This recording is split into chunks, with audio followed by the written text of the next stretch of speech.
यहोशू निकालेंगे और 3 का यहोशू ने इस्राएलियों से कहा, पास आकर अपने परमेश्वर यहोवा के वचन सुनो। और यहोशू कहने लगा, इससे तुम जान लोगे कि जीवित ईश्वर तुम्हारे मध्य में है और वह तुम्हारे सामने से निसंदेह कनानियों, हित्तियों, हिब्बियों, परिज्जियों, गिराजियों, एमोरियों और यबूसियों को उनके देश में से निकाल देगा। सुनो, पृथ्वी भर के प्रभु की वाचा का संदूक तुम्हारे आगे आगे यरदन में जाने पर है। इसीलिए अब इस्राएल के गोत्रों में से 12 पुरुषों को चुन लो। वे एक एक गोत्र में से एक पुरुष हो। और जिस समय पृथ्वी भर के प्रभु यहोवा की वाचा का संदूक उठाने वाले याजकों के पांव यरदन के जल में पड़े, उस समय यरदन का ऊपर से बहता हुआ जल थम जाएगा और ढेर होकर ठहरा रहेगा। इसीलिए जब प्रजा के लोगों ने अपने डेरों से यरदन पार जाने को कुछ किया और याजक वाचा का संदूक उठाए हुए प्रजा के आगे आगे चले और संदूक के उठाने वाले यरदन पार पहुंचे और संदूक के उठाने वाले याजकों के पांव यरदन तीर के जल में डूब गई। यरदन का जल तो कटनी के समय के सब दिन अपने तट के ऊपर ऊपर बहा करता है। तब जो जल ऊपर ही ओर से बाहर आता था वह बहुत दूर अर्थात आदाम नगर के पास जो सातान के निकट है रुक कर एक ढेर हो गया और दीवार सा उठा रहा। और जो जल आरावा का ताल जो खारा ताल भी कहलाता है उसकी ओर भाग जाता था, वह पूरी रीति से सूख गया और प्रजा के लोग यूरोप के सामने पार उतर गए। और इस मसीह की हम देखते हैं यहाँ पर इनका फेक। अपने जब नए लोग आते हैं परमेश्वर बिना विश्वास के काम कर देता है। जब आप आगे बढ़ते हैं तो विश्वास द्वारा काम करेगा। जैसे ही आप आगे बढ़ते हैं, 1 साल बीतेगा, 2 साल बीतेगा प्रभु में, फिर रास्ते और कठिन होते चले, फिर आपको विश्वास रखना पड़ेगा। और यहां पर यहोशू से परमेश्वर ने कहा था, अपनी प्रजा को बोल यार पवित्र बने, कल के मध्य में यहोवा इनके लिए बड़ा काम, पवित्र बुराइयां छोड़े। आज यीशु मसीह आने के बाद भी लोग बुराइयां छोड़ते, इसीलिए उनके नाना प्रकार के काम नहीं होते। फिर कहते हैं मुझे तो कोई फायदा हो रहा नहीं है। हम देखते हैं यहां पर यहोशू ने क्या किया, यहोवा का कहना, और यहोशू ने अपनी प्रजा से जो कहा उसकी प्रजा ने उसका कहना माना। फिर क्या हुआ, नदी थी और पानी था, नदी से ऊपर बह रहा था। जैसे आपने बारिश के टाइम में अभी बाढ़ आई, दिल्ली में भी बाढ़ आ गई थी, जमुना भर गई थी दिल्ली में, कई जिलों में पानी भर गया निचले इलाकों में। गवर्नमेंट भी रोक पाई, लेकिन प्रभु के लोग जो ईमानदार हैं, पवित्र हैं, विश्वास करते हैं, नदी भी उल्टी बहना शुरू हो जाती है। और इस मसीह की नदियां उल्टी बहेगी अगर आप ठीक चाल चल रहे हो तो। बीमारी को छोड़ो, कर्जे को छोड़ो, शैतान को छोड़ो, नदियां उल्टी बहेगी। सूरज चांद सितारे तुमसे शर्माएंगे, तुम्हें झुककर सलाम करेंगे। और इस मसीह की सच्चाई बता रहा हूं। तो मेरे प्रियो, ये यहां देखते हैं यहोशू का जीवन कैसा है। मूसा के साथ वो सीखता था, ध्यान सुनना, वो क्या करता था, मूसा का टहलुआ था। कौन? आप किसके नीचे हैं, उसकी चालों को सीखो। जब से मैंने संगम बार दौड़ना शुरू किया, कोई भी बहन मेरे बारे में किसी प्रकार से गाली नहीं कर सकती। 1 रुपए कभी किसी उधार मांगा हो या मैंने ये बोला हो पैसे नहीं दोगे तुम्हारे घर में प्रार्थना नहीं करेंगे, या ठट्टा मजाक किया हो या करवाया हो, मेरे पास आप मेरे शिकायत मेरे पास आप ला सकते हैं। तो मेरे प्रियो, जब खुदा के अनुसार हम चलते हैं, सूरज सितारे भी तुम्हें आगे झुक जाएंगे। जो खुदा के आगे हर दिन झुकते हैं, खुदा के इशारे पे चलते हैं, सूरज चांद सितारे सृष्टि आपका कहना मानेगी। देख लो क्या क्या हुआ। जैसे ही संदूक को ले गए लोग और उन्होंने नदी में पैर रखे और नदी पानी जो आ रहा था तेजी से रुक गया और रुकने के बाद उल्टा बहने लगा। उल्टा बहने के बाद एक तालाब था, लिखा हुआ एक तालाब था, खारा पानी का तालाब था, उसमें जाकर बहरा। और यहाँ लिखा हुआ है ढेर लग गया पानी का। पानी कोई ढेर लगा सकता है? टंकियों में पानी भरोगे ढेर लग जाएगा, खड्डा होगा तो ढेर लगेगा, फिर खड्डा भर जाएगा तो बाहर निकलेगा। लेकिन बिना खड्डे के, बिना टंकी के पानी वहां ढेर लगा हुआ है, कोई दीवार नहीं है, पानी ढेर लगकर इकट्ठा होता जा रहा है और एक तालाब उससे लगे बह रहा है। कब तक? जब तक इनके एक एक जन नदी से पार नहीं निकल गए। बोल इस मसीह की। कितनी बड़ी समस्या को हो, उस समस्या में जो तुम्हारे साथ है, समस्या आपका कुछ नहीं बिगाड़ पाएगी, समस्या आपको बना के जाएगी। इसलिए घबराने की जरूरत नहीं। जो समस्या आई है वो हमारे लिए लाभ के लिए आई है, पर समस्या हम लोग टिकते नहीं है, भागते हैं। वही तो टिका है जो मैं टिका रहा, जैसे योशू वहां टिका रहा मूसा के साथ। मैं अंकल के पास टिका रहा कब तक? पता है जब तक कलसिया नहीं मिली। आज भी वही जाता हूं, उन्होंने मुझे सिखाया, अगर वो नहीं सिखाते मैं सीखता क्या? बाइबल पौलुस कहता है जगह, मैं आत्मा में तुम्हारे पिता के समान हूं। उसने बहुत लोग सिखाया, पर कुछ लोगों ने कहा, पता क्या कहा पौलुस से? तो पौलुस ने कहा ऐसा हो नहीं सकता, तुमने मुझसे ना पाया। आज अंकल नहीं चल पा रहे कनाडा में, लेकिन बहुत सीखा। उन्होंने मुझे सिखाया अपनी पत्नी छोड़कर महेश बहन मानना, मुंह से भी निकलना, बहन बोलेगा तभी ये काम कर पाएगा, नहीं तो कर पाएगा। मैं अपनी पत्नी छोड़कर सबको बहन बोलता हूं सारे दिन, और कई बार मेरा मुंह से पत्नी के लिए भी बहन निकल जाता है। सोचिए ऐसी आदत, मैंने कितना वचन खाया 18 साल से मैं जानता हूं, तब यहां खड़ा हूं, फिर भी बिना सहे यहां पहुंचे, इसलिए सहना तो आपको पड़ेगा। लेकिन जीत तुम्हारी ही 100% जीत तुम्हारी होगी। खुदा बाइबल बताती पवित्र है, अति पवित्र है।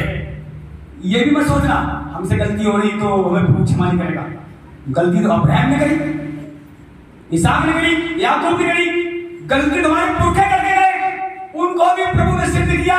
वही प्रभु आज अंतिम दिनों में हम सबको सिद्ध करने में लगा हुआ है। उसने अब्राहम से कहा था उत्पत्ति 17 में, ये अब्राहम मेरे पीछे बोले, मैं सर्वशक्तिमान ईश्वर हूं और मेरे पीछे चल और तू सिद्ध होता चल, और इधर उधर मत देख, मैं ही तेरा इनाम ठहरूंगा। आज तुम्हारे पास किसी पास लग रहा कुछ भी नहीं, कर्जा तो जाएगा जाएगा, बाकी लेने वाले नहीं देने वाले बना देगा। सबसे बड़ा धनी वही है जो प्रभु में ईमानदारी चल रहा है, चाहे आज तुम्हारे पास कोई रुपया ना हो। जैसे मैंने पहले भी कई बार बताया, फिर मैं बता रहा हूं, ईसाया निकालेंगे 43 जल्दी से, ईसाया 43 का 1 पढ़े, 1-2 आयत जल्दी से पढ़े। तो यहाँ प्रभु क्या कह रहा है? हे इस्राएल तेरा रचने वाला और हे याकूब तेरा सृजनहार यहोवा अब यूं कहता है, मत डर, क्योंकि मैंने तुझे छुड़ा दिया है और मैंने तुझे नाम लेकर बुलाया है, तू मेरा ही है। जब तू जंगले होकर जाए मैं तेरे संग संग रहूंगा, और जब तू नदियों में होकर चले तब वे तुझे ना डुबो सकेगी, तब तू आग में चले तब तुझे आग ना लगेगी। बोल इस मसीह की। हे इस्राएल तेरा रचने वाला सृजने वाला यहोवा हमारा बाप यीशु मसीह आज आपसे बातें कर रहा है। क्या कह रहा है? मत डर, हर समस्या में तेरे साथ रहूंगा। नदियां तो बोल नहीं पाएगा, आग जला, यर्दन नदी उल्टी बनी लगी, एक भी नहीं डूबा। तो आप देख रहे हैं आप कैसी बड़ी समस्या में क्यों चल रहे हो। समस्या आपको डुबो नहीं पाएगी। समस्या नदी क्या हुआ? पानी सुखा दिया परमेश्वर ने, पैर रख गई। जब इस्राएलियों ने पैर रखे और समुद्र को नदी क्या हुआ? सूखने लगी। समुद्र को तो मूसा ने सुखाया लाठी बढ़ाकर, लेकिन यहाँ तो पैर जैसे पानी में रखे पानी घटना शुरू आप देख सकते हैं। आप बताइए, उनके साथ परमेश्वर था तो क्या आपके साथ नहीं? पर उन्होंने क्या किया था कोई बताएगा? उन्होंने संदूक लेकर गए, किसका कहना माना था? परमेश्वर किसने बताया था? कहां दिमाग पहले बैठे? योशू ने, परमेश्वर ने योशू से कहा इन्हें बोलिए पवित्र बने, आज अगर पवित्र बनते तो कल बड़ा काम यहोवा तुम्हारे बीच में। आप पढ़ो 3 की 5 में लिखा हुआ, फिर आगे 9 में ये बात हुई। 3 की 5 में लिखा हुआ पवित्र बने, पहले संदेश दिया उसने अपने इस्राएलियों को, आज तुम पवित्र बनो, कल का दिन यहोवा बड़ा काम करने जा रहा है। 3 का 5 में देखिए क्या लिखा हुआ है। 3 का 5 में 9 में इसी में कुछ जानते पहले हम उसी में योशू 3 और उसका 5 पढ़े।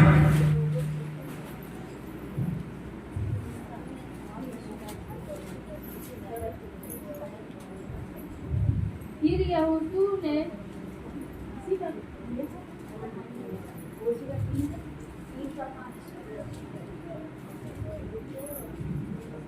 फिर होशू ने प्रजा के लोगों से कहा तुम अपने आप को पवित्र करो, क्योंकि कल के दिन यहोवा तुम्हारे मध्य में आश्चर्य कर्म करेगा। बस फिर योशू ने प्रजा के लोगों से कहा तुम अपने आप को पवित्र करो। फिर आगे कहा क्योंकि कल के दिन यहोवा तुम्हारे मध्य में आश्चर्य कर्म। पवित्र लोग बनते नहीं, खुदा की बातें सुनते नहीं। योशू ने कहा, उन्होंने सुना। क्या जो बातें मेरे मुंह से निकल रही भला कहलवाना क्या आप सुनते? क्या फिर वैसा चलते? काम नहीं रुकेगा, एक काम होगा। तो वो आज पवित्र बने और कल के दिन परमेश्वर ने नदी सुखा दी उनके लिए। बहुत बड़ी गवाही है। आज अंतिम दिन हम पहुंच गए। उनका विश्वास था, आपसे पूछा जाए आपका विश्वास है तो आप कहेंगे मेरा विश्वास है। विश्वास है। अब देखिए कर्म, कर्म क्या? सुनना, फिर जैसे कहा जाए वैसे चलना। फेथ, सबसे पहले विश्वास, दूसरा काम कर्म, तीसरा काम वेट। आज वो पवित्र बने, कल तक उन्होंने इंतजार किया और परमेश्वर ने बड़ा काम करके दिखाया। तो आज अगर हम पवित्र बन गए, जितने लोग बहने भाइयां पवित्र बन रहे हैं, एक एक नजर ध्यान, उठना बैठना थोड़ा तुम्हारे ध्यान रहा है, सबको देख रहा है। उसकी निगाह लिखा हुआ है विशेषकर धर्मी जन पर लगी रहती, तुम्हारी प्रार्थनाओं पर उसकी नजर है। आप गवाही, अभी आपने गवाही सुनी, इनकी लड़की विश्वास करती है पर बिल्कुल कहीं कलिसिया जुड़ी नहीं, चाहे इन्हें प्रार्थना करी चाहे जो रिसीव किया बड़ा था। आप देख सकते हैं। अगर आप चाहते हो मेरी लाइफ में कभी भी मुझे शैतान हारा ना सके, सबसे पहले विश्वास को जाने मत देना और खुदा की राहों पर चलना सीखना। पहले तो समस्या नहीं आएगी, अगर गलती से आ भी गई तो जल्दी भाग भी जाएगी। अगर कोई समस्या आ भी जाती है तो जल्दी भाग भी टिकेगी नहीं, क्योंकि लिखा हुआ जिसकी ओर यहोवा खड़ा उसके विरुद्ध में कौन खड़ा हो सकता है। हमारी ओर कौन है? जिसने नदी बनाई वो हमारी ओर है, जिसने समुद्र बनाया वो हमारी ओर है, जिसने सूरज चांद सितारे बनाए वो हमारी ओर है, और जिसने खुद हमें बनाया है तो बीमारी रहेगी। यीशु रहेगा यहाँ पर। 18 साल पहले 2003 में मैं मरने वाला था, कोई नहीं बचा सकता मुझे। सबसे पहले घर में मैं मरता, व्यभिचार में नशा नहीं करता था, मूर्ति पूजा व्यभिचार ठट्टा मजाक में डूबा हुआ था। लेकिन जब मैंने नया नियम पढ़ा, मैंने दोबारा मुड़ के नहीं देखा। अपने भाभीयों से मैंने बहन करना शुरू कर दिया, शादियों से सराजों से बहन बोलना शुरू कर दिया, क्योंकि वो लोग मजाक करते थे। मैंने कहा मजाक मत करना, बहन बोलूंगा आपको। जाना बंद कर दिया रिश्तेदारी में, रिश्तेदार बुरा मान गए, मान जाओ अपने घर बैठो। वो दिन का आज दिन है, मैंने पीछे मुड़ के नहीं देखा और उसका रिजल्ट आप देख रहे हो, आपके सामने खड़ा हूं, जिंदा खड़ा हूं। उस पहले कम दौड़ता था, ज्यादा दौड़ रहा हूं। पहले दबा खाते आज बिना दबा के दौड़ रहा हूं। क्यों? क्योंकि मैंने इसके कलाम पर अपना नजर, अपने कान लगाए, सबसे बड़ा आदर, सबसे पहला स्थान मैंने यीशु को दिया है। हमारे घर में उथल पुथल बहुत हुई, आज भी हो रही है, होने दे। लेकिन इतना मैं जान गया हूं, जितनी उथल पुथल हमारे घर में होगी उतना बड़ा काम भी होगा, जितनी लोग हमारी बदनामी करेंगे हमारे परिवार की, उतनी बड़ी तारीफ, कीर्ति, प्रशंसा होने जा रही है। क्या आप चाहे हम, जितनी तुम्हारी कोई बदनामी कर रहा है, दिनों में लूट रहा है, बड़ी गवाही साथ वापस आएंगे। यीशु मसीह ने लोगों नहीं छोड़ा, पैर के ऊपर पकड़ बोला नहीं आप, लेकिन यीशु मसीह आज सब नामों में से श्रेष्ठ नाम से मिला है। यीशु नाम ऐसा नाम है, कहीं भी आप फंस जाए, जंगल में अकेले, समुद्र फंस जाए, आग में फंस जाए, पुकारना, वही यीशु साथ देगा आपका। यह है यीशु। आग जला नहीं सकती नदियां, कोई बंदूक की गोली मार नहीं सकती। तीसरा बंटवार होने जा रहा है, ध्यान सुन लेना। जो पवित्र लोग हैं उन्हें मिसाल भी नहीं डाल पाएगी। सच्चा परमेश्वर हमारे साथ है। जितनी मिसालें बनाई है, एक एक मिसाल ऐसी है पूरा वर्ल्ड खत्म कर सकती है, पर ऐसी मिसाल है, ध्यान सुनना, क्या सुनना चाह रहे हो? ऐसी मिसाल है, ऐसी बारूद है, ऐसी आग, हमारा यहोवा खा के हजम करने वाला परमेश्वर है। हमारा परमेश्वर ऐसी आग को तो मुंह से निकालता है। तो वो हमारा पाप आप कैसे जलाएंगे? साफ कहना है इजराइल, मत कर मैं तेरे। आज लोग डरते रहते हैं, बीमारी मिल जाए तो क्या होगा, शादी नहीं हुई तो क्या होगा, ये काम नहीं हो तो क्या होगा। बाइबल बार बार कहती है मत कर मैं तेरे। हर दिन आप ठीक से चल के देखो, हर दिन प्रभु तुम्हारे साथ बड़ा बड़ा काम करेगा। सियोनी जो काम रुके हैं 2023 में आप देखना, बड़े बड़े काम बहुत सी कलिसियां होने जा रहे हैं। जो कलिसियां आज पवित्र नहीं है, चंडीगढ़ में भी बहुत सी कलिसियां जो इधर उधर हो रही है, उनको भी खुदा पवित्र करेगा, क्योंकि वो अपने लोगों को छोड़ता। जिसे पुत्र बनाता है उसे कोड़े लगाएगा पर छोड़ेगा नहीं। ईमानदार आपको बनाया जाएगा, भय मानने वाला बनाया जाएगा, पवित्र बनाया जाएगा, आपके अंदर फल लेकर खुदा आएगा। केवल वो कहता मुझ में बने रहना, तो मैं तुम में बना फिर थोड़ा नहीं। इसीलिए देखो आज क्या आपकी आंखें पाप कर रही हैं? क्या आपकी जीभ और ज्यादा चल रही है? क्या आपके कान बुरी बातें सुन रहे हैं? बहुत समय करीब है, इसलिए शैतान उथल पुथल मचा रखा है। आज अंतिम दिनों में 2023 जाने वाला है, ध्यान सुन लेना। कोई भी बारिश 2023 में आ सकता है।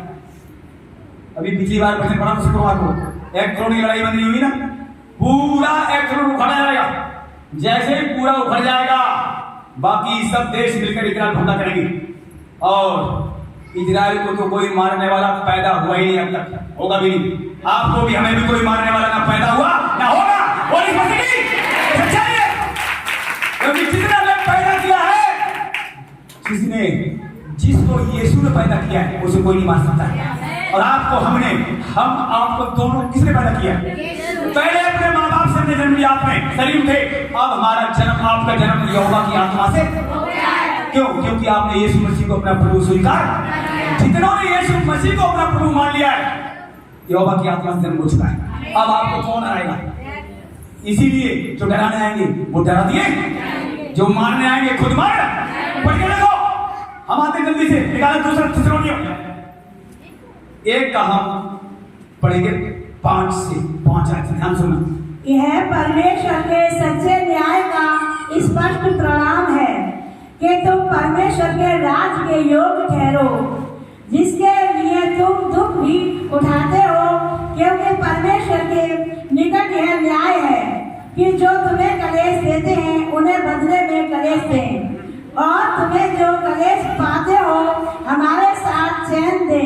उस समय जब कि प्रभु यीशु अपने सामर्थियों दूतों के साथ धधकती हुई आग में स्वर्ग से प्रकट होगा, और जो परमेश्वर को नहीं पहचानते और हमारे प्रभु यीशु के शुभ समाचार को नहीं मानते, उन्हें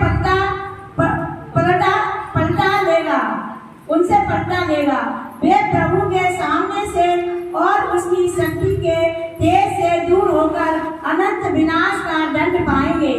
यह उस दिन होगा जब वह अपने पवित्र लोगों में महिमा पाने और सब विश्वास करने वालों में आश्चर्य का कारण होने को आएगा, क्योंकि तुमने हमारी गवाही पर विश्वास किया,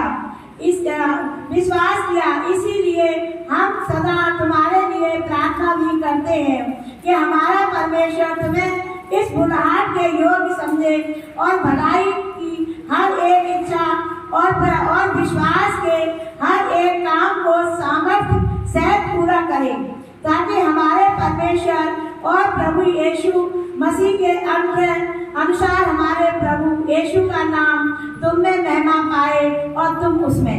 आमीन।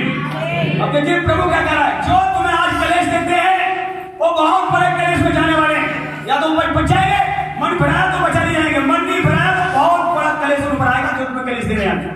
श्योर नहीं, या तो मन भराएंगे तो उन्हें बचा देगा तो बच गए, नहीं तो जो तुम्हें कलेश देते हैं वो कलेश में जाने वाले हैं। देख लो, खुदावन पलटा लेने आ रहा, अनंत आग में वो डटमाएंगे, लेकिन आप इसलिए ध्यान से देखो आप कैसी चाल चल रहे हो। उनसे पलटा मत लेना किसी से, चाहे आपका घर का कौन हो चाहे बाहर के कौन हो।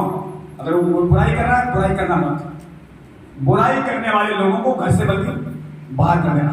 कोई अगर मिलने आता है ना तो सुनना ना करना ना समय बिताना, क्योंकि परमेश्वर निश्चय ही वो कहता है तू अपना पलटा देने मत आना, मैं पलटा परमेश्वर ही आपका लेगा। जीवते परमेश्वर को हाथों में पड़ना एक भयानक, और पलटा नहीं आ रहा है बोलेगा। अगर आप पलटा नहीं लेंगे तो पलटा लेने तो वो आएगा। हो सकता है आप माफ कर रहे हैं, आप लोगों को माफ कर रहे हैं, पर जिन्होंने आप पर क्या लिखा हुआ है, दोष लगाओगे तुम पर दोष लिखा नहीं लिखा है। जो लोग आज तुम पर दोष लगा रहे हैं क्या वो बचेंगे? क्या बुरा होगा? आपने बेशक क्षमा कर दें। आप सुनिए ध्यान से, जो वचन नया नियम पड़े हुए हैं, यीशु मसीह ने तो क्षमा कर दिया था वहां सूली पर टांगने वालों को। क्या पिता ने हमें क्षमा किया था? नहीं किया। पटक पटक कर पूरा यरूशलेम मार दिया गया था आपको, क्योंकि उन्होंने कहा था, यीशु ने कहा पिता ने क्षमा कर, इन्हें समझ नहीं जो लोग मुझे सूली पर टांग रहे हैं। लेकिन वहां के लोगों ने क्या कहा, इसका खून का पलटा मेरे ऊपर है। तो 30 एडी में यीशु मसीह उठाए गए थे, सूली पर टांगे गए थे। 33 साल में, 33.5 साल वो चले गए। लेकिन 70 एडी में पूरा यरूशलेम को बर्बाद कर दिया था। मार मार पटक पटक के यहूदियों को भट्टे में जिंदा जला दिया गया, उनके बच्चे पटक पर चट्टान मार दिए गए। जो यीशु मसीह कहते गए तो वैसा ही हुआ था। और 18 साल तक पीड़ा पड़ा वो देश इजराइल, और प्रभु ने गुस्सा में बारिश भी नहीं करी। लेकिन अब वो इजराइल दोबारा से नया हो गया। 70 साल से ज्यादा उस देश में बसे हो गए, और उससे पहले कभी 50 साल 60 साल के उस देश में लोग रह नहीं पाते थे, क्योंकि वो इजरायली पता है सबसे खासियत, सबसे कमियां क्या थी इजरायलियों में? वो व्यभिचार करते थे, वो परमेश्वर के पीछे नहीं चलते थे, अनेक देवता बना लेते थे, मूर्ति पूजा नहीं छोड़ते थे। जब बड़े बड़े काम खुदा करता था तो तारीफ करते थे, और भूलने के बाद दोबारा मूर्ति पूजा में चले जाते थे। कोई व्यभिचार करते थे, उन्हें नहीं करना चाहिए। दो पाप खतरनाक, एक व्यभिचार, शारीरिक व्यभिचार, एक आत्मिक व्यभिचार, दोनों व्यभिचार खतरनाक। मन में गंदे विचार आते हैं, ये भी खतरनाक। निकल आओ यहाँ से, मैं भी निकला हूं। बहुत प्रार्थना करी प्रभु, मैंने प्रभु से प्रार्थना करी रो रो कर। मेरा विचार गया, फिर गंदे विचार गए, और अब भी शैतान सपने में कुछ दिखाता है, उसी समय उठता हूं, लगाता हूं शैतान में, और आप सपने में भी वो मेरे पास नहीं आ पाता है। जितना ज्यादा आप आगे बढ़ोगे उतना ही ज्यादा रोका जाएगा, पर जो रुकेगा नहीं, जीत उसी की शादी। आप नहीं डर रहे, आपसे शैतान डर रहा, बता रहा हूं। अगर आपकी किसी प्रार्थना बढ़ रही है तो शैतान रोक रहा है। देखो जो प्रार्थना बढ़ा रहे हैं, शैतान में कुछ दिखाता है। मीना की प्रार्थना बढ़ाई, देखो सो रही, मीना की प्रार्थना बढ़ाई, इसको रोकने लगेगा शैतान। जो रुकेगा उसके रोका जाएगा, जो नहीं रुकेगा आगे बढ़। आपकी प्रार्थना 1 घंटे की नहीं है तो कोई फायदा नहीं, आगे बढ़ो। तो खुदा का काम करना चाहता है कम से कम 3-4 घंटे प्रार्थना होगा। हम तो 6 घंटे प्रार्थना डेली जाने जा रहा हूं। मेरे प्रियो बहुत जरूरी है 1 घंटे प्रार्थना हर विश्वासी होनी चाहिए। एक बार खुदा के आगे घुटने टेके बैठ जाओ, 1 घंटे से पहले मत उठो, और दिन में सुबह करो, शाम करो, रात में करते हो, और अच्छी बात है, क्योंकि यीशु मसीह बिना प्रार्थना के नहीं चल पाए, जबकि वो परमेश्वर के पुत्र थे। लिखा हुआ है, पढ़ लो आप, जगह जगह उन्होंने प्रार्थना करी और चेले सोते हुए पाए गए। और आज आप भी कई बार हम लोग सोते हैं, आलसी हैं। आलस क्यों आया? क्योंकि शरीर में आप हम सब कमजोर हैं, पर आत्मा हमारा तैयार हो रहा है। लिखा हुआ है अपने अपने आत्मा पे से चौकस रहो। इस शरीर में हम एक आत्मा है, ये शरीर मिट्टी में मिला दिया जाएगा कुछ दिन बाद। हम एक आत्मा है, तो इस आत्मा को दूसरा शरीर मिलेगा, लिखा हुआ है। तो लिखा हुआ है अपनी अपनी आत्मा पे से चौकस रहो, पलटा मत लो, ना ऐसा कोई काम करो छुटकारे वाले दिन पवित्र आत्मा तुम्हें ना मिले और ज्यादा मिले, ऐसा काम करो। जब हम ठीक चलेंगे छुटकारे वाले दिन वो पवित्र आत्मा मिलेगा। कलाम कहता है जब अंतिम दिन में यीशु आएगा, आपके चेहरे ऊपर उठ जाएंगे और तुरंत पूरा छुटकारा होगा। सर्वश्रेष्ठ आएगा, पूरा भर कर ले, और ये होने जा रहा है समय। इसलिए भाई साहब हर दिन नशा वाले नशा छोड़े, गाली गलौज वाले गाली गलौज छोड़े, बुराई वाले बुराई छोड़े। किसी का कुछ लिया दिया है वापस करो उसका, ईमानदारी से हंस के। किसी कर्जा मत लो और लिया तो वापस करो। यह है ईमानदारी। जो खुदा में ईमानदार होते हैं उन्हें खुदा अपने लिए तैयार करता, अपने लिए इस्तेमाल करता है। ईमानदार बनो। और कोई अगर वापस नहीं दे पा रहा है उससे लड़ो मत, छोड़ दो। ऐसा कलाम कहता है देने के बाद लेने की उम्मीद। अगर वापस मिल रहा तो ठीक, नहीं मिले तो लड़ाई मत करना, क्योंकि समय ऐसे चल रहा है। किसी ने मांगा है आपसे कुछ, उम्मीद करके लिया है उधार, तो वो उधार नहीं दे पा रहा है तो लड़ाई लड़ने की जरूरत नहीं, तो कुछ फायदा नहीं तुम्हारा। साफ लिखा हुआ है। मेरे प्रिय जल्दी से हम एक वचन निकालेंगे फिर बंद करेंगे। हम एक वचन ही निकालेंगे। महान परमेश्वर है।